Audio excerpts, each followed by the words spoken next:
Hello students, आज continue करते हैं चैप्टर लाइफ प्रोसेस हमारा। ऑटोट्रॉफिक न्यूट्रिशन में पहले करवा चुकी हूँ। ऑटोट्रॉफिक में हमने देखा कैसे प्लांट्स जो हैं वो खुद का फूड खुद ही प्रिपेयर करते हैं। तो ओवरऑल जो फोटोसिंथेसिस का बेसिक प्रोसेसेस थे वो हमने सारे डील कर लिए हैं।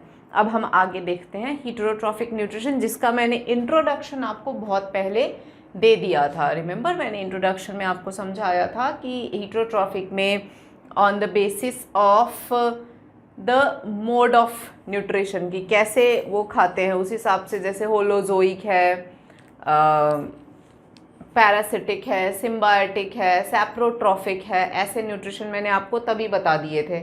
और बेस्ड ऑन व्हाट दे ईट, क्या खाते हैं, उस हिसाब से हर्बीवोर्स, ओमनीवोर्स, कार्निवोर्स ये सब हमने पढ़े थे। लेकिन इसमें मेजॉरिटी आपकी बुक में जो दे रखा है हीटेरोट्रॉफिक न्यूट्रिशन में, मैं इधर लिख देती हूँ बिकॉज एक्चुअली आज का टॉपिक हमारा न्यूट्रिशन इन अमीबा है, बिकॉज हीटेरोट्रॉफिक न्यूट्रिशन आ चुके हैं हम लोग। लेकिन मैं यहाँ पर बस थोड़ा सा समझा देती हूँ। हीटेरोट्रॉफिक न्यूट्रिशन में मैं आपको पढ़ा चुकी हूँ सैप्रोट्रॉफिक न्यूट्रिशन,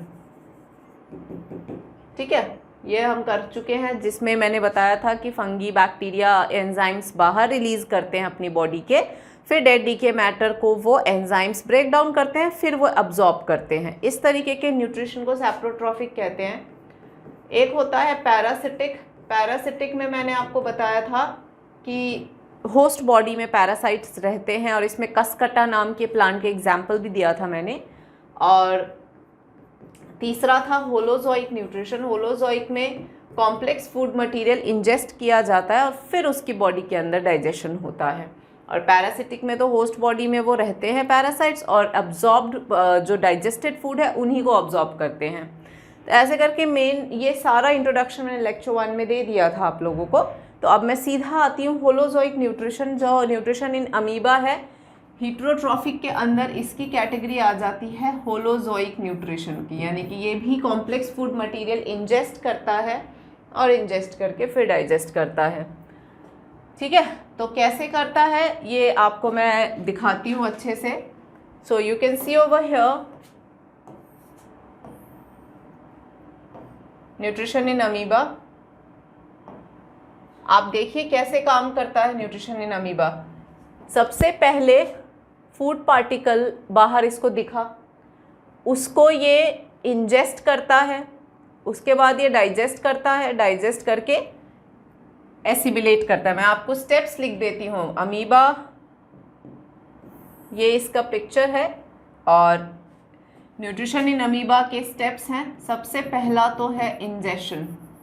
इंजेशन में उसने क्या किया, फूड को एनगल्फ कर लिया। engulfs the food with the help of pseudopodia, ठीक है। देन नंबर 2 है डाइजेशन। डाइजेशन में क्या होता है, अब इंजेक्शन जब करते हैं ना तो ये बन जाता है फूड वैक्यूल। आपको यहाँ दिख रहा होगा बच्चों, can you see the food vacuole formed, ये वाला। जब वो पूरा इंजेस्ट कर लेता है ना, फूड को अंदर ले लेता है, तो ये बन जाता है फूड वैक्यूल, और इसी के अंदर फूड की डाइजेशन होती है। Okay, so food is digested inside the food vacuole. उसके बाद में डाइजेशन में आप क्या लिखेंगे, the enzymes from cytoplasm diffuses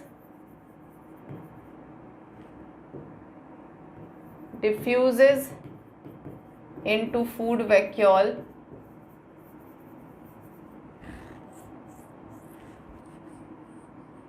to digest the food, ठीक है। यानी कि यहाँ पे ये साइटोप्लाज्म है, ये फूड वैक्यूल बना, तो ये गया, यहाँ से एंजाइम्स यहाँ जाते हैं और यहाँ ये जो फूड है इसको डाइजेस्ट करते हैं। Okay, then third step is digestion जब हो गया फिर क्या करेंगे, नेक्स्ट स्टेप हो जाएगा absorption. The digested food is the digested food is absorbed by the cell। Amoeba एक सिंगल सेल है तो डाइजेस्टेड फूड अब्जॉर्ब हो जाता है। फिर नंबर 4 एसिमिलेशन।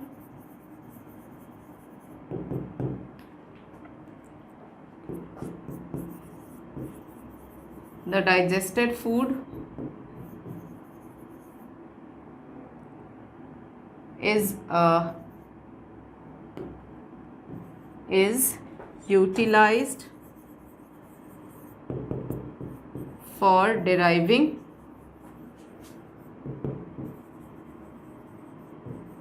एनर्जी। जो डाइजेस्टेड फूड है उसको एनर्जी उससे ली जाती है, तो एसिमिलेशन बोलते हैं उस प्रोसेस को। एंड फिफ्थ स्टेप जो आएगा वो है इजेशन। The undigested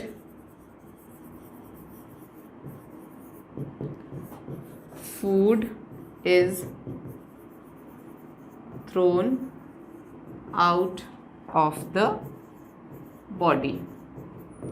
तो ये 5 स्टेप्स आप नोट कर लीजिए। First is digestion. डाइजेशन में क्या हुआ, इंजेशन है सबसे ऊपर जिसमें स्यूडोपोडिया ने फूड एनगल्फ कर लिया। डाइजेशन में सराउंडिंग साइटोप्लाज्म में फूड वैक्यूल के अंदर, यहाँ पे ऐड कर सकते हो, फूड वैक्यूल इज फॉर्म्ड। फिर डिफ्यूजन हुआ एंजाइम्स का डाइजेशन के process. Next step is digestion. Digestion में क्या हुआ, साइटोप्लाज्म के एंजाइम्स डिफ्यूज हो गए in the food vacuole to digest it. ठीक है, उसके बाद में the digested food is absorbed by the cell और after the absorption then it is assimilation. जो भी डाइजेस्टेड फूड है वो एनर्जी डिराइव कर रहे हैं और अंत में जो इजेशन है अनडाइजेस्टेड फूड का इजेशन हो जाता है, तो ये फाइनली ये निकल भी जाता है बाहर विथ ये जो फूड वैक्यूल फॉर्म हुआ था ये विथ द वेस्ट मटेरियल ये बाहर निकल जाता है, इसीलिए नॉर्मल अमीबा वैसा बन जाता है। फिर दोबारा जब उसको फूड लेना होगा तो वापस वही स्यूडोपोडिया बन के फूड को एनगल्फ कर लेगा। फूड वैक्यूल के अंदर सारे प्रोसेसेस चलेंगे डाइजेशन वाले और उसके बाद में डाइजेस्टेड फूड वो एब्जॉर्ब कर लेगा और undigested food matter with that food vacuole is thrown out of the body. और इस तरीके से बच्चों न्यूट्रिशन इन अमीबा डील होता है। अब अमीबा क्यों न्यूट्रिशन ऐसा कर पाता है, तो वो इसलिए कर पाता है क्योंकि इसका जो स्यूडोपोडिया है, जो सेल है, वो बहुत फ्लेक्सिबल होता है। तो फ्लेक्सिबिलिटी के कारण ऐसे स्यूडोपोडिया बना पाता है। लेकिन हर सेल ऐसा बना ले ऐसा ज़रूरी नहीं है। जैसे कि पैरामीशियम ऐसा नहीं कर सकता है, तो उसके फिक्स स्पॉट्स होते हैं जहाँ से वो फूड लेगा। ठीक है, तो हर सिंगल सेल का ये फंडा हो ऐसा ज़रूरी नहीं है। तो ये तो था न्यूट्रिशन इन अमीबा, जिसको आप ये 5 स्टेप्स में डिवाइड करके हमेशा लिख देना। मैं इसको थोड़ा हाईलाइट कर देती हूँ with green thing. So first step is ingestion, second one is digestion, third one is absorption, fourth is assimilation and fifth is egestion. ये 5 स्टेप्स में ये इसका काम होता है। तो ये तो हो गया। अब आते हैं ह्यूमंस, डाइजेशन इन ह्यूमंस। ठीक है, ये स्टेप्स अमीबा वाला है, एक बार देख लो डाइजेशन इन ह्यूमन में जाने से पहले। ये मैंने फ्लो चार्ट बना के आपको यहाँ दे दिया है, आप इससे भी कर सकते हैं। हालांकि जो भी था मैंने वहाँ लिख दिया था। Pseudopodia extension, capture food, take in, तो फूड वैक्यूल बन गया, digestion of food in food vacuole, then diffusion of simple substances in cytoplasm, और अनडाइजेस्टेड फूड फूड वैक्यूल में ही रहता है मैंने कहा ना, एंड सरफेस पे फूड वैक्यूल जाके थ्रोन आउट हो जाता है। तो this is also good flow chart जिसको आप रेफ़र कर सकते हैं अमीबा के लिए। अब इस जगह पे मैं पुट करती हूँ एक line,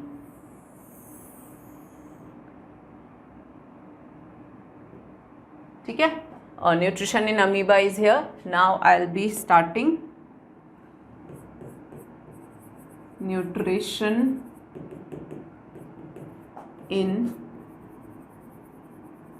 humans. So nutrition in humans जो है उसका डिटेल बहुत ध्यान से सुनना। उसके लिए सबसे पहले समझना पड़ेगा डाइजेस्टिव सिस्टम के जो ऑर्गन्स इन्वॉल्व हैं वो ऑर्गन्स क्या हैं।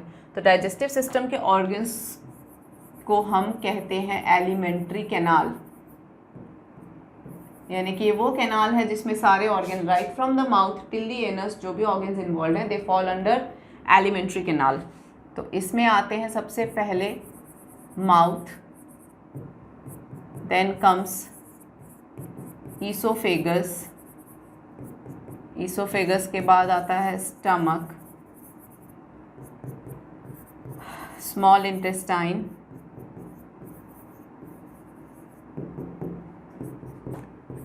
लार्ज इंटेस्टाइन,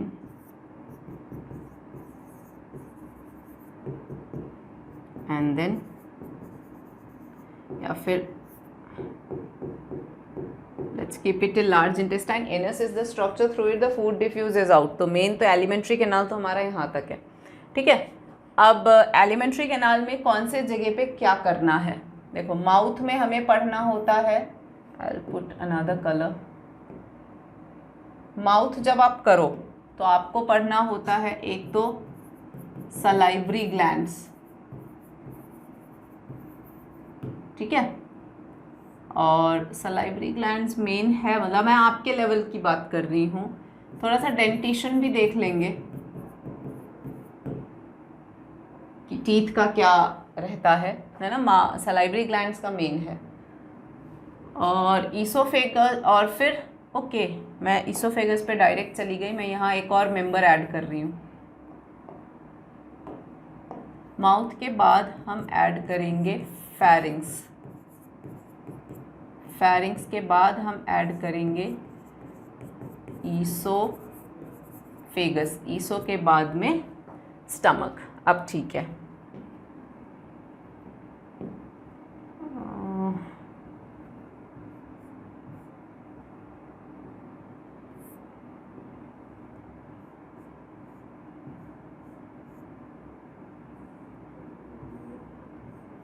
थोड़ा सा बल्कि लगेगा ना, इजीली दिखेगा।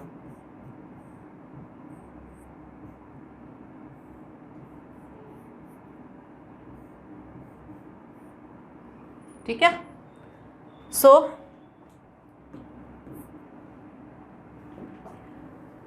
माउथ में हमें सलाइवरी ग्लैंड्स पढ़ने होते हैं और उसकी डेंटिशन पढ़ लेंगे। उसके बाद में फेरिंग्स, डिटेल्स में बाद में बताऊंगी। इसमें हमें एक स्ट्रक्चर पढ़ना है जिसका नाम है एपिग्लॉटिस, ठीक है। ईसोफेगस पैसेज है बस, इसमें ज़्यादा कुछ भी नहीं है। हाँ, यहाँ से पेरिस्टाल्टिक मूवमेंट पढ़ेंगे हम।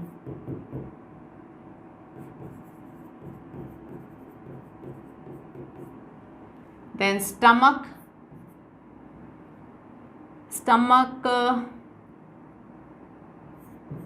के 3 पार्ट्स हैं, cardiac, fundic, pyloric. Small intestine के 3 पार्ट्स हैं, डियोडिनम,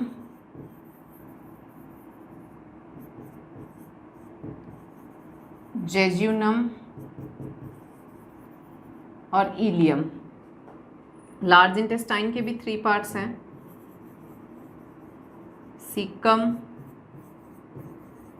colon and rectum.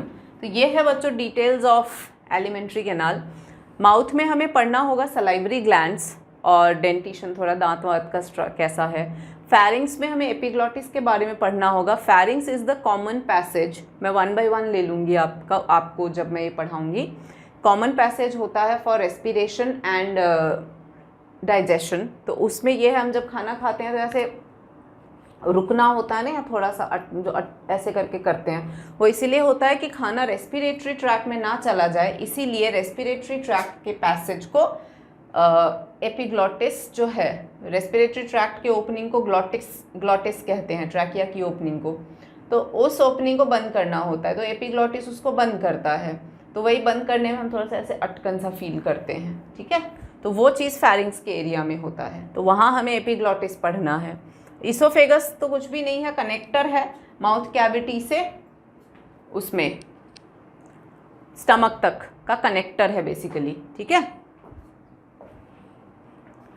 So oesophagus connector है, फूड को माउथ से स्टमक तक लेके जाता है, फिर स्टमक एरिया में फूड थोड़ी देर स्टोर होता है, फिर चर्न होता है, ये सारा डाइजेशन में हम पढ़ेंगे। बस ध्यान रखना इसके 3 पार्ट्स हैं, कार्डियक, फंडिक और पाइलोरिक। स्मॉल इंटेस्टाइन के 3 पार्ट्स हैं, duodenum, jejunum, ileum, then large intestine का सीकम, कोलोन एंड रेक्टम। ये तो हो गए एलिमेंट्री कैनाल की डिटेल्स कि क्या क्या एरिया हम क्रॉस करेंगे और क्या क्या पार्ट्स इन्वॉल्व हैं, ठीक है। Once the parts are done, उसके बाद अब हम थोड़ा इसकी डिटेल में जाते हैं। यहाँ पे थोड़ा सा, अब इसमें सिर्फ ये पार्ट्स ही इन्वॉल्व नहीं है, इसमें देर आर मैनी एरियाज जो इन्वॉल्व होते हैं फॉर क्या बोलूँ, ग्लैंड्स होते हैं जो डाइजेशन में हेल्प करवाते हैं। तो not only the alimentary canal जिसमें फूड पास होता है, देर आर हेल्पिंग ग्लैंड्स जो होते हैं वो फिर अपने सिक्रीशन से डाइजेशन करवाते हैं, तो उनमें आ जाएगा। यहाँ देखो आप एलिमेंट्री कैनाल में देखो, माउथ जो है ओपनिंग हमारी, उसके अंदर जो एरिया है दैट इज बकल कैविटी या माउथ कैविटी या ओरल कैविटी। तो माउथ के अंदर mouth cavity, buccal cavity, oral cavity, तीनों वर्ड बोल सकते हो। वहाँ से यहाँ फेरिंग्स लेबल नहीं है, फेरिंग्स यहीं आ जाता है, यहीं, क्योंकि यहीं पे ये देखो, ये तो नोज का एंट्री है और ये रेस्पिरेशन, तो this is the common passage. तो यहाँ रेस्पिरेशन में जाने से बचने के लिए वहाँ एपिग्लॉटिस फेरिंग्स कवर करवाता है। फिर खाना इसोफेगस से आया, ये स्टमक है, स्टमक का जो एरिया है ये फंडस है, ये कार्डियक है, ये पाइलोरिक एरिया है। So fundus, cardiac main centre and pyloric end वाला, ठीक है। उसके बाद ये आ गया, वहाँ से फूड आया तो ये small intestine, starting part is ileum, sorry duodenum, then jejunum, then ilium.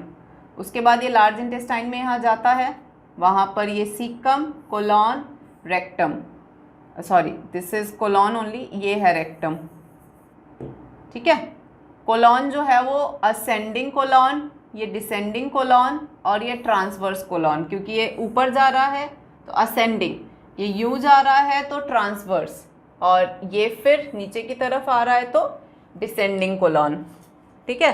And then there is the rectum, ये वाला, और फिर एनस से वो बाहर आ जाता है। इसमें एक्सेसरी ग्लैंड्स जो होंगे वो आपको देखना पड़ेगा। एक तो एडिशनल में है ये लिवर, जो ये डायाफ्राम जो है ना, डायाफ्राम इज, ये चेस्ट कैविटी है, ये अब्डोमिनल कैविटी है, तो चेस्ट और अब्डोमिनल कैविटी को सेपरेट करता है ये डायाफ्राम। उसके बाद ग्लैंड्स में आपको पढ़ना है ये लिवर, गॉल ब्लैडर, ठीक है, ये दो ऐसे, और पैनक्रियाज जो अदर देन एलिमेंट्री कैनाल आपको थोड़ा बाहर से पढ़ना पड़ेगा, तो वो है लिवर, गॉल ब्लैडर और पैनक्रियाज, ठीक है। तो ये तो हो गए इनके मेंबर्स। अब डाइजेशन देखते हैं। डाइजेशन जो है वो बहुत ध्यान से आप हैंडल करना बच्चों। सबसे पहले माउथ, मैं स्टार्ट कर रही हूँ माउथ से, हम मतलब मैकेनिज्म ऑफ डाइजेशन देख रहे हैं अब हम। तो माउथ में देखो सलाइवरी ग्लैंड्स, या फिर पहले डेंटिशन देख लेते हैं।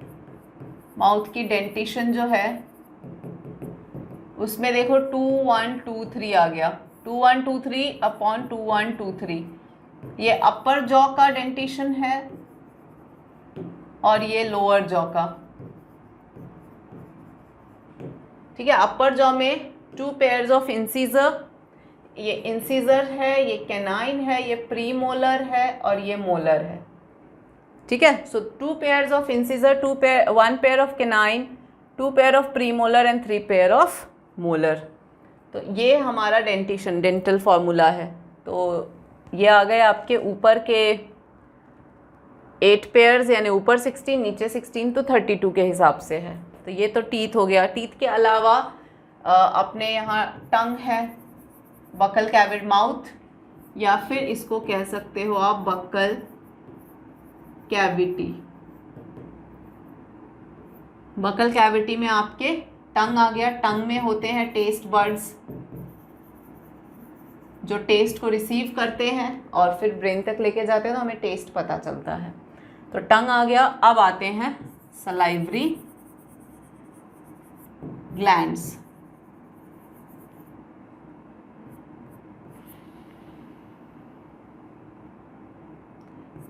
पैरोटिड,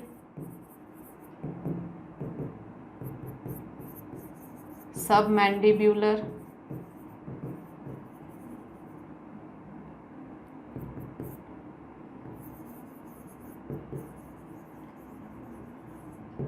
ठीक है। ये 3 सलाइवरी ग्लैंड्स, एक्चुअली 3 पेयर्स होते हैं अवेलेबल। तो एक पेयर है ये पैरोटिड। पैरोटिड यानी कि चीक्स, गालों में यहाँ पर, ठीक है। सो ये प्रेजेंट होते हैं चीक्स पे। Then submandibular below the jaw, जो हमारी ये जॉ होते हैं ना, ये जॉ, तो इन जॉ के नीचे। और सबलिंगुअल टंग के नीचे, ठीक, टंग के बिल्कुल ठीक नीचे यहाँ, ठीक है। सो सबलिंगुअल, तो ये 3 पेयर, दिस इज बिलो टंग। तो ये 3 तो हो गई सब सलाइवरी ग्लैंड्स की लोकेशन। सलाइवरी ग्लैंड्स का काम क्या है? सलाइवरी ग्लैंड्स, अब इस डायग्राम को मैं थोड़ा सा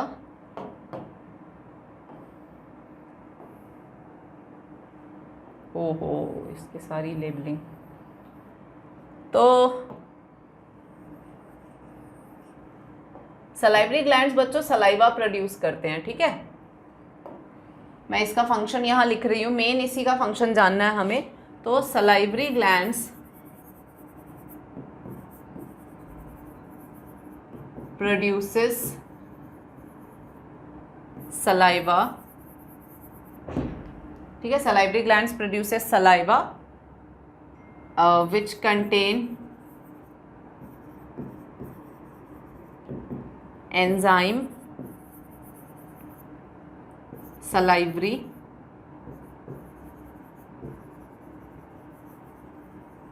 amylase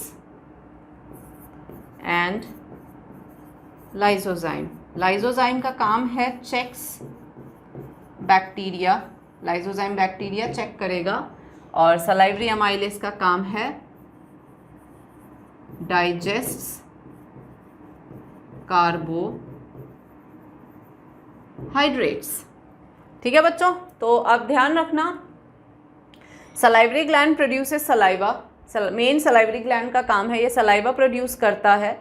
और सलाइवा के अंदर एंजाइम्स होते हैं, एक तो सलाइवरी अमाइलेस जिसका काम है कार्बोहाइड्रेट का डाइजेशन, बहुत इंपॉर्टेंट, क्योंकि मैंने आपको न्यूट्रिएंट्स पढ़ाया था जिसमें मैंने बताया था कार्बोहाइड्रेट, प्रोटीन, फैट, ये मेन न्यूट्रिएंट्स होते हैं जिसकी डाइजेशन करनी होती है बॉडी में, उसी से हमें एनर्जी मिलेगी। ओके, तो कार्बोहाइड्रेट डाइजेस्ट, तीनों न्यूट्रिएंट्स के डाइजेशन के लिए जो एंजाइम चाहिए वो अलग अलग होंगी। ओके, सेम एंजाइम से कभी कोई डाइजेशन पॉसिबल नहीं होता है, याद रखना। एंजाइम बिल्कुल लॉक एंड की फॉलो करते हैं, जैसे हर ताले की अपनी चाबी होती है ना, वैसे हर न्यूट्रिएंट, हर चीज़ के लिए एक पर्टिकुलर एंजाइम फिक्स्ड होता है। कोई भी एंजाइम किसी दूसरे को डाइजेस्ट कर ले ऐसा नहीं होता है। ओके, तो कार्बोहाइड्रेट को डाइजेस्ट करने के लिए कौन सा एंजाइम आया? Salivary amylase. किस में प्रेजेंट है? सलाइवा में। तो कार्बोहाइड्रेट की डाइजेशन चालू हो गई, माउथ से ही चालू हो जाती है जब तक आप च्यू करते हो फूड, क्योंकि माउथ में टीथ होता है, टंग होता है, टंग का टेस्ट बर्ड का काम है, और डेंटिशन जो टीथ होता है इसका काम है मैस्टिकेशन ऑफ फूड। क्या काम है डेंटिशन का? Mastication of food. तो खाना पहले देखो, बेसिकली जितना ये टूटेगा उतनी अच्छी एनर्जी मिलेगी, तो तोड़ने का काम हम कर रहे हैं, इसीलिए तो हम पहले च्यू करते हैं, च्यू करके हम उसको ब्रेक कर रहे हैं स्मॉल पीसेस में, ताकि उसको और मॉलिक्यूलर लेवल पे तोड़ना है, तब जाके एनर्जी अच्छी मिलेगी। तो पहले च्यू करके हमने उसको अच्छे से तोड़ा, ठीक है। तोड़ने के बाद में फिर उसको स्वॉलो करा, ठीक है। तो स्वॉलो करा फूड को, तो स्वॉलो से उसी समय से जब तक वो सलाइवा में लिपट जाता है, क्योंकि सलाइवा जो है वो एंजाइम्स है, salivary gland produces saliva which contain enzymes and it checks the bacteria, ठीक है। And also lubricates the food, ठीक है। ये इधर का पार्ट है। तो लाइजोजाइम तो बैक्टीरिया चेक करता है, एंड ऑल्सो, यार एंड नहीं लगाना, एक और मतलब सलाइवा का function, I think I will write it in a separate, functions of saliva.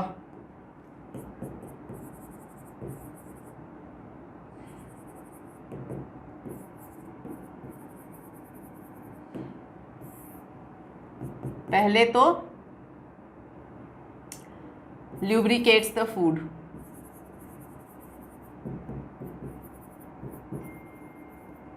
दूसरा lysozyme checks the bacteria, और तीसरा salivary amylase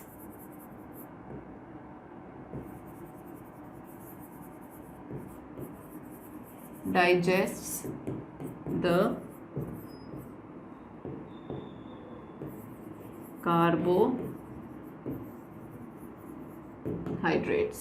ये ध्यान रखना, सलाइवा एक तरफ फूड को भी लुब्रिकेट कर रहा है, च्यूइंग सॉलोइंग सब आसान करवा रहा है, लाइसोजाइम बैक्टीरिया देख रहा है, सलाइवरी एमाइलेस ने कार्बोहाइड्रेट की डाइजेशन उसी समय चालू कर दी, ठीक है। अब कार्बोहाइड्रेट की डाइजेशन तो हो गई चालू, अब फूड कहाँ जाएगा, माउथ के बाद में food will now enter into the pharynx, ठीक है। अब नेक्स्ट जो चीज़ आ गई वो क्या आ गई, नेक्स्ट चीज़ है फेरिंग्स, ठीक है। फेरिंग्स, अब फेरिंग्स के बारे में हमें क्या लिखना होगा, फेरिंग्स के बारे में पहला तो कॉमन पैसेज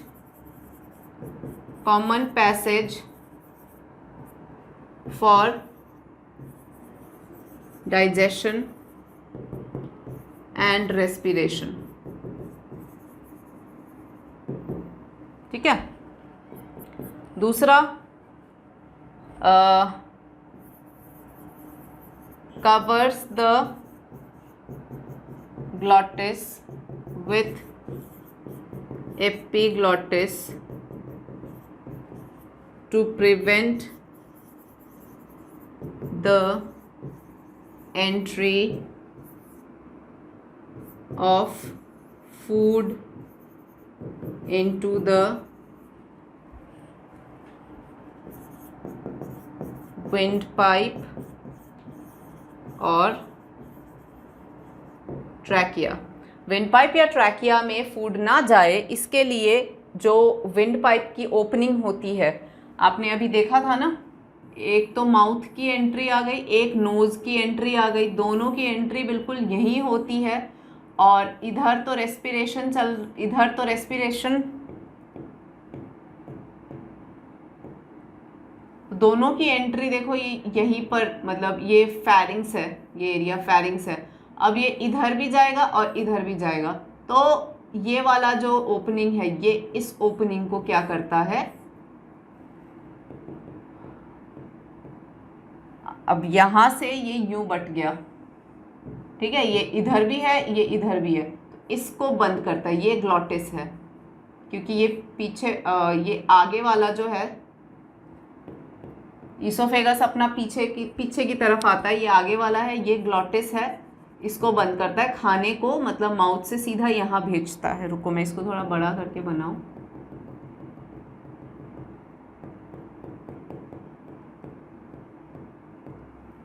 फाइन। तो ये यूं आया, देन ये यूं ऐसा आया, अब ये यहाँ पर ये कॉमन हो गया, ठीक है, ये भी यहाँ आ रहा है, ये भी यहाँ, ये फेरिंग्स हो गया, अब यहाँ से ये दो पार्ट में आया, ये ईसोफेगस हो गया और ये ट्रैकिया हो गया या विंड पाइप। तो इसकी ओपनिंग तो ये रही और इसकी ओपनिंग तो ये रही। तो कुल मिला के खाना जब यहाँ से आएगा तो उसको यहाँ जाना है, तो इस ओपनिंग को बंद करेंगे तभी तो जाएगा ना उसमें, नहीं तो इसमें घुस जाएगा तो हम तो गए काम से। तो इसी ओपनिंग को ग्लॉटिस कहा जाता है और इसके ऊपर एक दरवाज़ा जैसा फ्लैप लगा रहता है, वो ऐसे कवर कर देता है और ट्रैकिया को बंद कर देता है, मतलब ट्रैकिया की ओपनिंग को क्लोज कर देता है। फैरिंग्स की ये सबसे इम्पॉर्टेंट पार्ट है। ओके, तो दिस इज़ फैरिंग्स। और फैरिंग्स के बाद आप देख रहे हो ये ईसोफेगस में फूड चला जाता है। अब ईसोफेगस का कोई ख़ास रोल नहीं है, ईसोफेगस का बस ये है कि वो फूड को माउथ से लेके स्टमक तक पहुंचाता है। वहाँ पहुंचाने में बस ईसोफेगस में आपको जो चीज़ ऐड करनी होगी फॉर ईसोफेगस वो ये है कि ईसोफेगस में आपको ये लाइन आप ऐड कर लेना, that it passes the food to stomach with the help of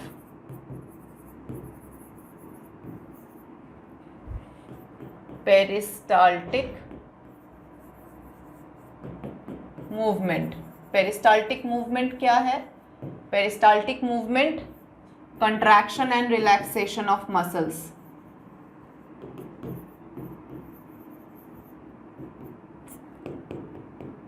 contraction and relaxation of